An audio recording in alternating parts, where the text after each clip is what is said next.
صالح وانا امك ما انت باليوم راضي من دلة قمتوا علينا تلومون. امك تحب الهيل والهيل قاضي واللي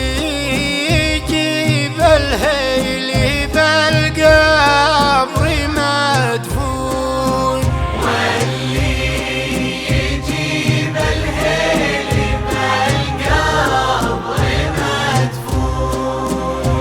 لو هو إلى صيحت يسمعه يا ضي والله لا